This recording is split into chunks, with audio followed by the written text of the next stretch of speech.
What is going on, guys? Officer O'Leary here, back again with another video. Today, we're doing a little bit something different, guys. Today, we're going to be counting down my personal top 20 roller coasters that I've ridden of all time. That is a really long title, holy crap. But yeah, there's 20 of these awesome coasters that I've ridden that I can think of, honestly. There's probably a couple of coasters that I've missed, and I do have a coaster count. I'm not even sure the website it's on, but I do have a coaster count, and I think I'm up to like 30-something.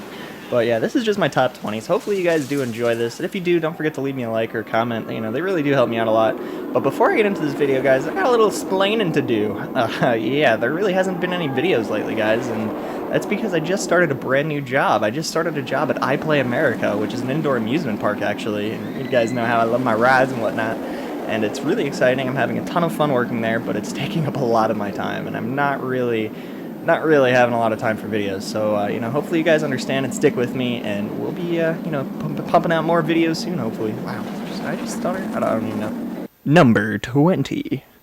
Number 20 for me, guys, is actually going to be a pretty small coaster. It's an aerodynamics loop and corkscrew known as the Steamin' Demon. This coaster can be found at Six Flags The Great Escape in Lake George, New York, and I have some pretty cool memories of this ride, actually, guys. Last time I rode it, I was a wee little lad. Must have been about 8 or 10 years old. Me and my dad used to go to upstate New York and the Adirondacks, and we'd go and camp for the summer, not for the whole summer, like for a week or so, but we'd always end up going to the Great Escape, and Steamin' Demon definitely sticks out in my mind as one of the coasters that we rode there, and it's, you know, pretty good memory for me. I really enjoyed it, actually, at the time. And granted, this was an aerodynamics looping coaster, so it was not the roughest. It was not. What am I saying? The ride is still there, guys. You can go there today and check this out if you wanted to, but when I rode it, you know, it was okay. Nothing too special, to be honest with you guys. It's not the greatest ride. But 8-year-old me actually really enjoyed it, so that's why it's making number 20 on my list of the top 20 coasters. Number 19 is Batman the Dark Knight at Six Flags Great Adventure.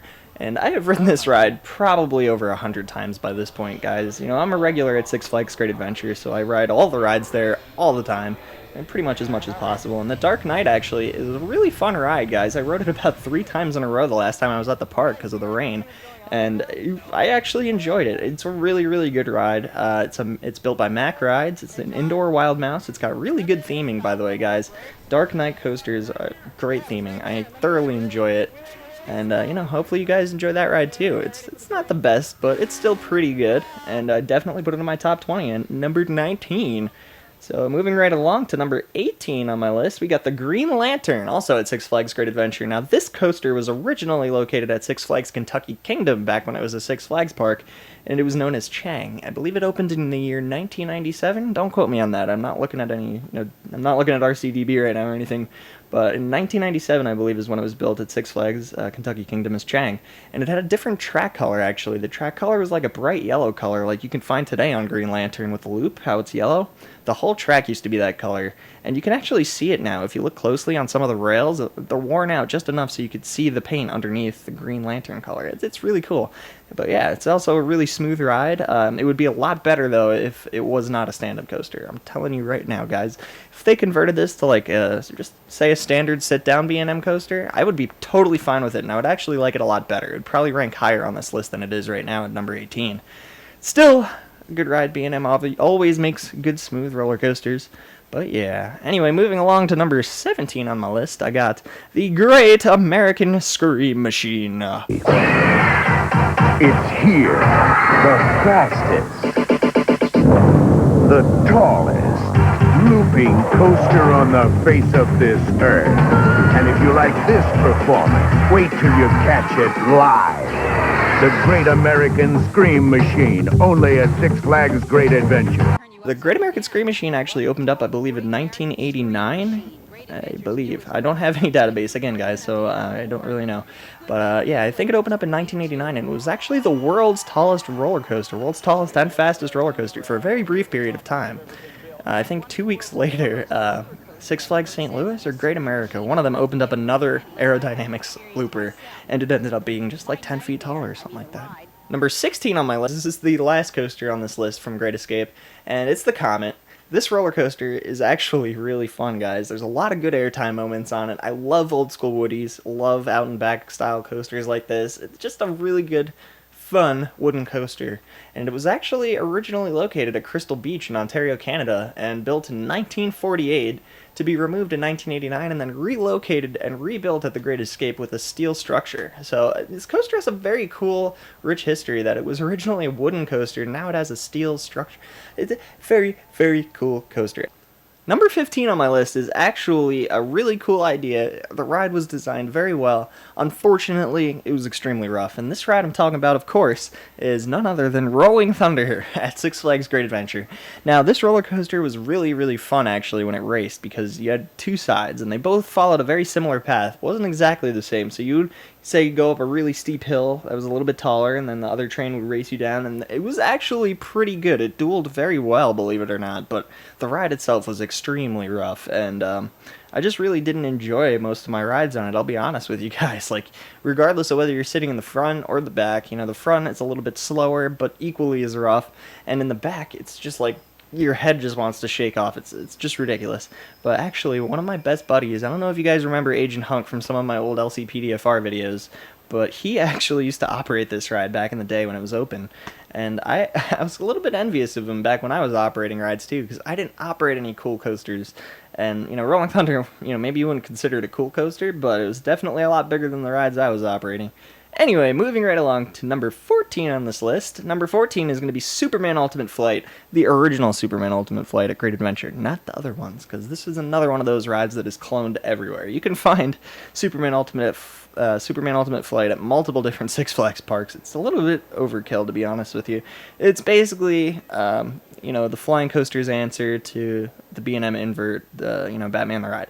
A little bit crazy. So I'm not really going to get too into detail, but this was the first model, so I guess that's kind of cool, right? Anyway, moving on to number 13. Number 13 on my list is Batman the Dark Knight at Six Flags New England.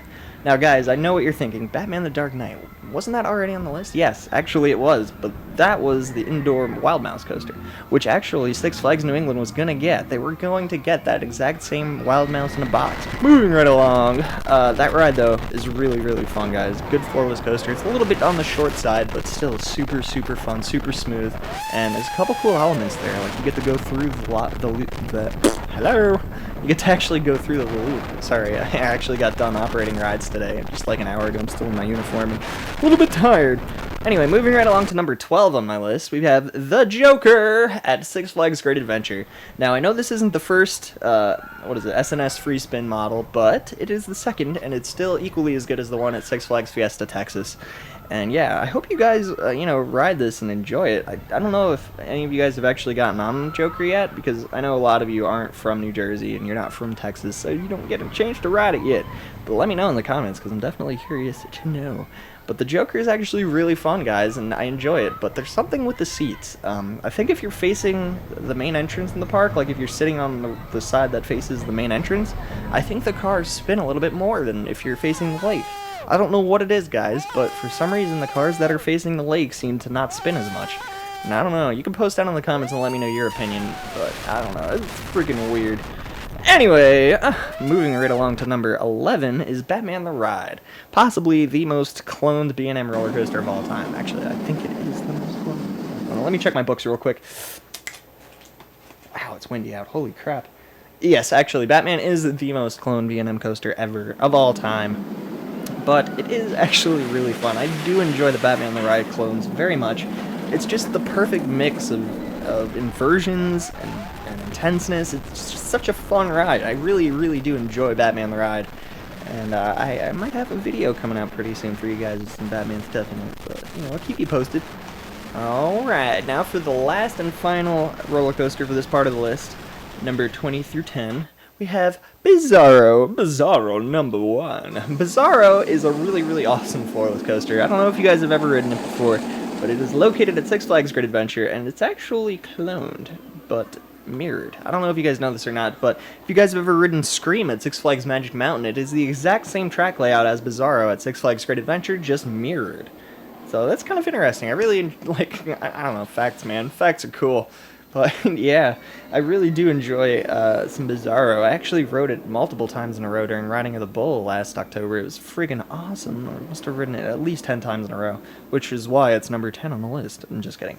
But why it's number 10 on this list actually is because when it originally opened as Bizarro, what the frig would hello? Anybody up there? But when it originally opened, it was called Medusa, and that was in 1999, and Six Flags Great Adventure added a crap ton of rides in 1999 as part of this campaign called the War on Lines. And what that was basically they built a ton of new rides just to deal with the crowds. Like, it was just for crowd compensation, just to suck up some of the people that were standing in the pathways or waiting in line for other roller coasters, to disperse the crowd a little bit more. But anyway, when it opened in 1999 as the world's first floorless coaster, the park received a ton of attention, guys, because, number one, Batman the Ride opened not a few years, but 6 years or so earlier, with a ton of press and fanfare. People loved Batman the Ride, and it happened to be the same manufacturer, so people were equally as hyped for Bizarro, if not more hyped. Or not Bizarro, but Medusa when it opened. I'm sorry, guys.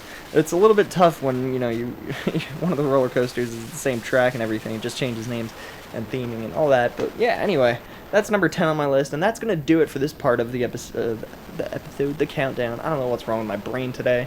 Might need to go to the doctor and get it checked out. I don't know, but if you enjoyed this at all, please don't forget to leave me a like or a comment, because they really do help me out a lot. And thank you guys so much for helping me out. Even when I can't make videos, you guys are still there posting comments and still liking the videos, and yeah, I really appreciate that. So yeah, hopefully you guys stay tuned for part 2. It'll be coming out in a couple days, and I will talk to you later. Peace out.